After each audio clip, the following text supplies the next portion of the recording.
नमस्कार दोस्तों, मेरा नाम है विपुल राजप्रीत और स्वागत है विपुल एजुकेशन चैनल पर। आप सभी का कक्षा 12 की पॉलिटिकल साइंस की बुक चल रही है और आज हम जो है दूसरी इकाई शुरू कर रहे हैं। पहली इकाई के 4 पार्ट हमने देख चुके हैं, उनके वीडियो आपको आई बटन में मिलेंगे। आज दूसरी इकाई शुरू कर रहे हैं जिसका नाम है आधुनिक राजनीतिक अवधारणाएं, और इसके अंदर पहला पार्ट दिया गया है राजनीतिक सामाजिकरण यानी पॉलिटिकल सोशलिज्म। ये क्या होता है इस बारे में हम पढ़ेंगे।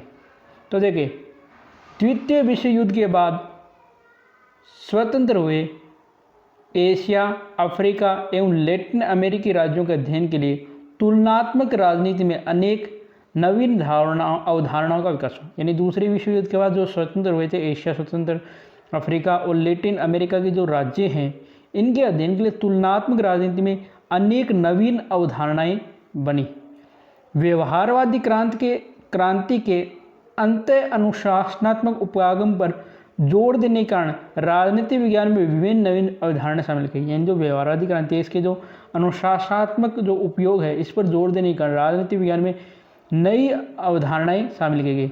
समाजशास्त्र एवं राजनीति विज्ञान के बढ़ते अंतर संबंधों के फलस्वरूप कई समाजशास्त्रीय संकल्पनाएं राजनीति विज्ञान में शामिल। यानी जो समाजशास्त्र और राजनीति विज्ञान के जो संबंध है, इनके अनुसार समाजशास्त्र की कई संकल्पनाएं राजनीति विज्ञान में शामिल हुई, जिनमें राजनीतिक संस्कृति, राजनीतिक सहभागिता, राजनीतिक विकास और राजनीतिक समाजीकरण प्रमुख है। यानी इसमें कई चीज़ें जैसे राजनीतिक संस्कृति है, राजनीतिक सहभागिता है, राजनीतिक विकास है और राजनीतिक समाजीकरण, ये प्रमुख है। इस तरह राजनीतिक जो समाजीकरण है, ये समाजशास्त्रीय संकल्पना समाजीकरण से प्रेरित है। यानी जो राजनीतिक समाजीकरण है, ये समाजशास्त्र की जो संकल्पना है समाजीकरण, उससे प्रेरित है।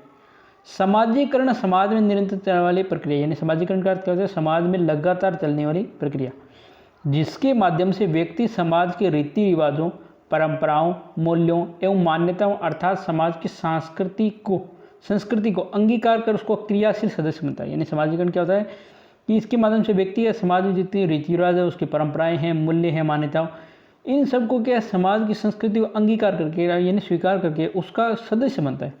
जैसे प्रत्येक समाज अपनी संस्कृति के अनुरूप बालक को बोलना, अभिवादन का तरीका, पूजा पत्ती, पहनावा, खान पान का सिखाते हैं। यानी समाज के अपनी संस्कृति के अनुसार जो बालक है उसको बोलना सिखाता है कि आपको ऐसे बोलना चाहिए। अभिवादन का तरीका, यानी जो अभिवादन का मतलब जैसे प्रणाम करने का तरीका है, कैसे आपको प्रणाम करना चाहिए, क्या बोलना चाहिए प्रणाम करते समय। पूजा पत्ती अपनी सिखाता है, अपना पहनावा सिखाता है, खान पान के आदतें सिखाता है। इस प्रक्रिया को समाजीकरण कहते हैं। यानी इसी प्रक्रिया हम क्या कहते हैं? समाजीकरण, जिसके द्वारा बालक मानव समाज से उस विशेष समाज का सदस्य बनता है। यानी बालक जो है पहले मानव समाज का सदस्य होता है, बाद में उस जो विशेष समाज जिस समाज से वो आता है उसका सदस्य बनता है। राजनीतिक जीवन के लिए भी इसी प्रकार सीखने सिखाने की प्रक्रिया, यानी जो राजनीतिक जीवन होता है उसके लिए भी इसी प्रकार सीखने सिखाने की प्रक्रिया होती है, जिसके माध्यम से व्यक्ति में राजनीतिक समझ विकसित, जिसके माध्यम से जो व्यक्ति है उसमें राजनीतिक समझ आती है। राजनीतिक जीवन एवं पद्धति के प्रति उसके दृष्टिकोण का विकास, यानी जो राजनीतिक जीवन और पद्धति है उसके प्रति उसके जो दृष्टिकोण है वो उसका विकास होता है। इस तरह जिस प्रक्रिया द्वारा व्यक्ति राजनीति के प्रति अपना ज्ञान प्राप्त करता है, यानी जिस प्रक्रिया द्वारा जो व्यक्ति है वह राजनीति के प्रति अपना ज्ञान प्राप्त करता है, उस प्रक्रिया को राजनीतिक समाजीकरण कहते हैं। उसी प्रक्रिया हम क्या कहेंगे? राजनीतिक समाजीकरण। दूसरे शब्दों में हम कह सकते हैं कि राजनीतिक समाजीकरण राजनीतिक संस्कृति को एक पीढ़ी से दूसरे पीढ़ी को हस्तांतरित करने का साधन है। यानी जो राजनीतिक समाजीकरण है वो राजनीतिक जो संस्कृति होती है उसको एक पीढ़ी से दूसरी पीढ़ी में मतलब हस्तांतरित यानी ट्रांसफर करने का साधन है। वास्तव में राजनीतिक व्यवस्था के सुचारू संचालन में इसकी महत्वपूर्ण, यानी जो राजनीतिक व्यवस्था है इसके संचालन में इसकी महत्वपूर्ण भूमिका है। प्रत्येक राजनीतिक व्यवस्था में कुछ आदर्श होते हैं, यानी प्रत्येक जो राजनीतिक व्यवस्था है उसमें कुछ आदर्श होते हैं, यानी जो कुछ आदर्श बने होते हैं। जैसे भारत का आदर्श है लोकतांत्रिक व्यवस्था एवं स्वतंत्र समाज, यानी हमारे भारत का क्या है? लोकतांत्रिक व्यवस्था, यहाँ पर प्रजातांत्रिक व्यवस्था है और हमारा समाज क्या है? स्वतंत्र। अतः भारत में राजनीतिक समाजीकरण द्वारा नागरिकों को लोकतंत्र एवं स्वतंत्र समाज के प्रति निष्ठावान बनाने का प्रयास किया जाएगा। यानी भारत में क्या है कि यहाँ पर जो नागरिक है राजनीतिक समाजीकरण के द्वारा उसके नागरिकों को लोकतंत्र और स्वतंत्र समाज के प्रति निष्ठावान बनाने का प्रयास किया जाएगा। वहीं जो साम्यवादी चीन है इसका आदर क्या है? साम्यवादी व्यवस्था एवं बंद समाज, यानी साम्यवादी व्यवस्था है और समाज क्या है? बंद है। इसलिए चीन के नागरिकों को राजनीतिक समाजीकरण के माध्यम से इसे अनुरूप बनाने का प्रयास किया जाता है। यानी वहाँ के जो नागरिक है उनको साम्यवादी और समाज जो है बंद, उसके माध्यम से उनको वैसी व्यवस्था समझाने का प्रयास किया जाता है। अब देखो, राजनीतिक समाजीकरण की सर्वप्रथम व्याख्या करने वालों में जो है हर्बर्ट हाइमन प्रमुख है, जिन्होंने अपनी पुस्तक लिखी है पॉलिटिकल सोशलाइजेशन में इसके विविध पक्षों पर प्रकाश भी डाला है। यानी इसके अलग अलग पक्षों पर प्रकाश डाला है। आमंड और पावेल के अनुसार राजनीतिक समाजीकरण वह प्रक्रिया है जिसके माध्यम से राजनीतिक संस्कृति में प्रवेश किया जाता है तथा राजनीतिक उद्देश्यों के प्रति अभिप्रेरणा को बनाया जाता है। यानी आमंड और पावेल ने कहा कि राजनीतिक समाजीकरण क्या है कि जिसके माध्यम से हम राजनीतिक संस्कृति में प्रवेश करते हैं और उसकी जो राजनीतिक उद्देश्य हैं उसके प्रति अभिप्रेरणा यानी उसकी प्रेरणा बनाते हैं। कानवाग के शब्दों में राजनीतिक समाजीकरण वह शब्द है जो उस प्रक्रिया का वर्णन करता है जिस प्रक्रिया के माध्यम से व्यक्ति राजनीति संबंधित अपना ज्ञान प्राप्त करता है। यानी कानवाग ने कहा कि राजनीतिक समाजीकरण वह है जिससे व्यक्ति जो है वो राजनीति संबंधी अपना ज्ञान प्राप्त करता है, उसको राजनीतिक समाजीकरण कहते हैं। इन परिभाषाओं का सार यह है कि राजनीतिक समाजीकरण का उद्देश्य व्यक्ति को अपनी राजनीतिक व्यवस्था की शिक्षा प्रदान करना और विकसित करना है। यानी जो व्यक्ति है इसको अपनी राजनीतिक व्यवस्था की शिक्षा प्रदान करना है और उसको विकसित भी करना है, जिससे कि वह राजनीतिक व्यवस्था के सुचारू संचालन में सहयोग होने, जिससे वह क्या राजनीतिक जो व्यवस्था है इसके सुचारू संचालन में सहायक बन सके। राजनीतिक समाजीकरण के साधन, यानी राजनीतिक समाजीकरण है इसके कौन कौन से साधन होते हैं वो देखते हैं। व्यक्ति में राजनीतिक समझ विकसित करने वाले समाज में अनेक संस्थाएं हैं। व्यक्ति में जो है राजनीतिक की जो समझ विकसित करने वाली अनेक संस्थाएं होती है, जैसे परिवार है, शिक्षण संस्थाएं हैं, राजनीतिक और सामाजिक संस्थाएं हैं, सरकारी प्रक्रियाएं और जनसंचार के साधन आदि। यानी ये वो संस्थाएं हैं जिनके माध्यम से व्यक्ति अपनी राजनीतिक समझ बना सके। इनमें से कुछ संस्थाएं तो ऐसी है जो अन्यास एवं स्वाभाविक रूप से राजनीतिक समाजीकरण करती है। यानी कुछ संस्थाएं तो ऐसी जो अन्यास या स्वाभाविक रूप से ही राजनीतिक समाजीकरण करती है, जबकि कुछ ऐसी होती है जो औपचारिक तरीके से करती है, लेकिन जो कुछ ऐसी होती है वो औपचारिक रूप से ये कार्य करती है। प्राय खुले एवं लोकतांत्रिक समाज में राजनीतिक समाजीकरण अनौपचारिक प्रक्रियाओं की महत्वपूर्ण भूमिका है। यानी जो खुला और लोकतांत्रिक समाज है इसमें जो राजनीतिक समाजीकरण है, समाजीकरण में जो अनौपचारिक प्रक्रिया ये महत्वपूर्ण भूमिका है। जबकि चीन जैसे साम्यवादी और पाकिस्तान जैसे कट्टरपंथी राज्यों में सरकारी तंत्रों के माध्यम से राजनीतिक संस्कृति की जबरन गूंद पिलाए जाते हैं। यानी हमारे देश में जो कि खुला समाज है तो यहाँ पर अनौपचारिक रूप से ये होती है, लेकिन जो साम्यवादी चीन और पाकिस्तान है यहाँ पर क्या सरकारी तंत्र के माध्यम से राजनीतिक संस्कृति को जबरन गूंद पिलाई जाती है। उपरोक्त संस्थाएं किस प्रकार से ये कार्य करती है इस पर दृष्टि डालना उपयोगी होगा। तो सबसे पहले हम बात करेंगे परिवार की। परिवार प्रथम पाठशाला मानी जाती है जिसके माध्यम से बालक रीति रिवाजों और परंपराओं को सीखता है। यानी बालक की जो प्रथम समाज में या बालक की प्रथम जो पाठशाला होती है, स्कूल होती है, वो परिवार होता है। इसी के माध्यम से जो बालक अपने रीति रिवाजों को, अपनी परंपराओं को सीखता है, वह अपने माता पिता के आगे को स्वीकार करते हैं। यानी अपनी जो माता पिता है उसके आगे को वो स्वीकार करता है, जिससे उसमें सत्ता का बोध है, यानी जो सत्ता है उसका बोध होता है। इसके अलावा सबके साथ मिलकर रहने, परिवार में सहयोग करने एवं अपनी मांगों को मनवाने के लिए किस प्रकार दबाव बनाया जाए आदि बातें सीख कर वह राजनीतिक क्रिया करने की क्षमता विकसित करता है।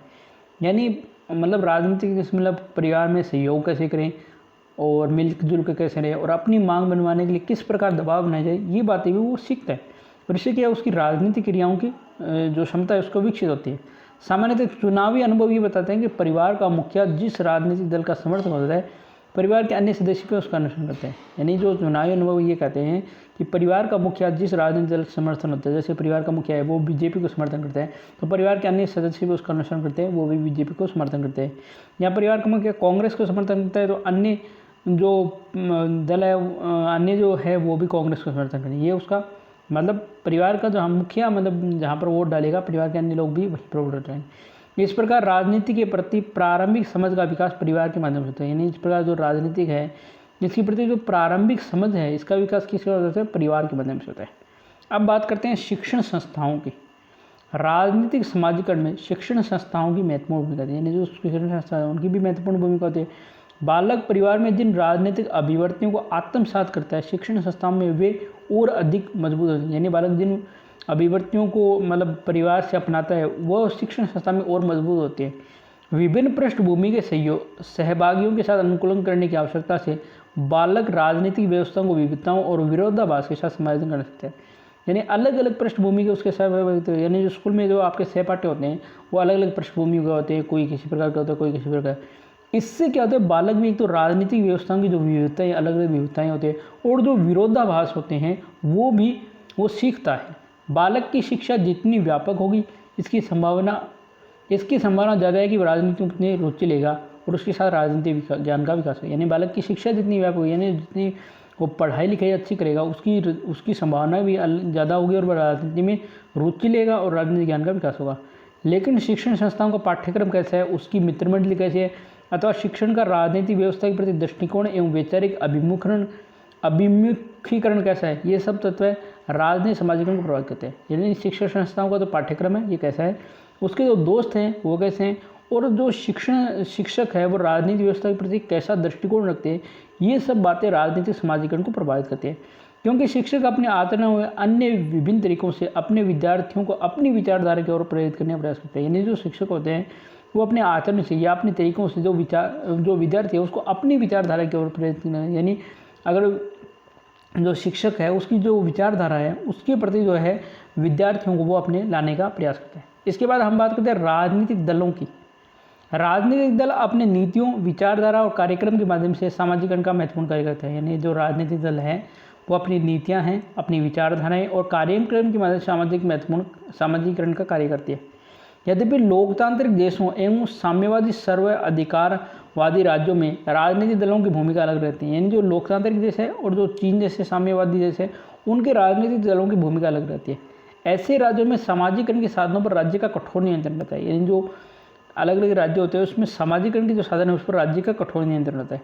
जबकि जो लोकतांत्रिक राज्य हैं उसमें राजनीतिक दलों की बहुलता होती है। यानी बहुत सारे राजनीतिक दल होते हैं, वे स्वतंत्रतापूर्वक अपने अपने विचारों के अनुरूप सामाजिकरण के लिए स्वतंत्र है। यानी वो अपनी स्वतंत्रता के अनुसार अपना सामाजिकरण के स्वतंत्र होते हैं। जबकि साम्यवादी या कट्टरवादी देश होंगे वहाँ पर जो है राज्य है वो सामाजिकरण साधनों पर अपना कठोर नियंत्रण रखेगा। उसके बाद है राष्ट्रीय प्रतीक। विभिन्न राष्ट्रीय प्रतीक है, जैसे राष्ट्रीय ध्वज है हमारा, राष्ट्रीय गीत है, राष्ट्रीय गणतंत्र दिवस समारोह, सेना की परेड आदि के माध्यम से भी राजनीतिक व्यवस्थाएं और राजनीतिक आदर्शों के प्रति नागरिकों में आस्था के भाव पैदा किए जाते हैं। यानी इनके द्वारा भी हम राजनीतिक व्यवस्था और राजनीतिक आदर्शों के प्रति नागरिकों में आस्था भाव बना सकते हैं। इसके बाद जनसंचार के साधन। आधुनिक समय में जनसंचार के साधन समाचार पत्र है, टीवी, रेडियो आदि व्यक्ति के राजनीतिक ज्ञान को तथा उसके विचारों को दिशा देने के सशक्त माध्यम बना चुके हैं। यानी जो टीवी है, समाचार पत्र है, रेडियो है, इससे भी व्यक्ति का जो राजनीतिक ज्ञान है ये बढ़ता है। भारत में ऐसा माना जाता है कि चुनाव आजकल मीडिया के दफ्तरों में से लड़े जाते हैं, क्योंकि वे विभिन्न कार्यक्रमों से जनमत को प्रभावित करने का प्रयास करते हैं। यानी आजकल माना जाता है कि जो चुनाव है वो जो मीडिया के दफ्तर हैं उन्हीं में लड़े जाते हैं, क्योंकि वे अलग अलग कार्यक्रमों से जो जनमत है इसको प्रभावित करने का प्रयास करते हैं। इस तरह राजनीतिक समाजीकरण किसी देश की राजनीतिक व्यवस्था को प्रभावित करने वाला सबसे महत्वपूर्ण कारक है। यानी जो राजनीतिक समाजीकरण है वो किसी देश की जो राजनीतिक व्यवस्था है इसको प्रभावित करने वाला सबसे महत्वपूर्ण कारक है। समाज की राजनीतिक संस्कृति को निर्धारित करने में राजनीतिक समाजीकरण की महत्वपूर्ण है। यानी समाज की जो राजनीतिक संस्कृति है इसको निर्धारित करने में राजनीतिक जो समाजीकरण है इसकी महत्वपूर्ण भूमिका होती है। किसी देश में नागरिकों व सरकार के बीच अंतःक्रिया का अभाव पाया जाता है। यानी किसी देश की जो नागरिक है और सरकार इसके बीच अंतःक्रिया का अभाव पाया जाता है। वहीं किसी और देश में सरकार के कार्यों और नीतियों को प्रभावित करने वाले नागरिक महत्वपूर्ण भूमिका निभाते हैं। यानी किसी और देश में जो सरकार और कार्य इसी नीतियों को प्रभावित करने नागरिक भी महत्वपूर्ण भूमिका निभाते हैं। यह अंतर वास्तव में राजनीतिक समाजीकरण के स्तर का अंतर है। यानी ये जो है राजनीतिक जो समाजीकरण है इसके स्तर का अंतर है। तो दोस्तों आज का हमारा जो पाठ है राजनीतिक समाजीकरण वो समाप्त होता है। तो सबसे पहले हम पढ़ते हैं इनमें से कौन सा विचारक राजनीतिक समाजीकरण की व्याख्या करता है। यानी पहला प्रश्न है कि कौन सा विचार करता है, तो ये चारों करते हैं, ये सभी करते हैं, तो द उपयुक्त सभी। कौन सा विकरण राजनीतिक समाजीकरण में सहायक नहीं है? परिवार, शिक्षण संस्था, राजनीतिक दल, अनियंत्रित भीड़, तो ड होगा अनियंत्रित भीड़। पॉलिटिकल सोशलाइजेशन पुस्तक के लेखक कौन है? तो इसका होगा स हर्बर्ट हाइमन। अगला प्रश्न है राजनीतिक समाजीकरण के दो अभिकरण साधन बताओ, कौन से लिख सकते हो? परिवार, शिक्षण संस्थान, या राजनीतिक दल, राष्ट्रीय प्रतीक, या जनसंचार के साधन। जनसंचार के तीन माध्यम बताइए, तो समाचार पत्र, टीवी, रेडियो। विद्यार्थी का राजनीतिक समाजीकरण किस संस्था से होता है? तो विद्यार्थी का राजनीतिक समाजीकरण जो है वो होता है शिक्षण संस्थाओं से। अगला प्रश्न, परिवार राजनीतिक समाजीकरण की प्रक्रिया कैसे पूर्ण करता है? तो इसके अंदर आप जो परिवार वाला टॉपिक है ये पूरा लिख सकते हो इसके अंदर। अगला प्रश्न पूछा गया है कि राजनीतिक समाजीकरण में संचार साधनों की भूमिका बताइए। तो ये जनसंचार के जो साधन हैं इसके बारे में आप अपनी टिप्पणी लिख सकते हैं। निबंधात्मक प्रश्न पूछा गया है कि राजनीतिक समाजीकरण की प्रक्रिया पर लेख लिखिए। तो पूरे पाठ पर आपको लेख लिखना होगा, ठीक है दोस्तों। तो इकाई नंबर 2 का पहला पाठ कंप्लीट हो चुका है। कल हम दूसरा पाठ लेके आएंगे आपके सामने, राजनीतिक संस्कृति, ठीक है दोस्तों। तो यह था आज का वीडियो कैसा लगा कमेंट करके जरूर बताना। वीडियो को लाइक करना, शेयर करना नहीं भूलें। चैनल को सब्सक्राइब नहीं किया प्लीज़ चैनल को सब्सक्राइब कीजिए, बेल आइकन घंटी को प्रेस कीजिए। धन्यवाद दोस्तों, जय हिंद, जय भारत। कर रहे हैं, स्वस्थ रहें।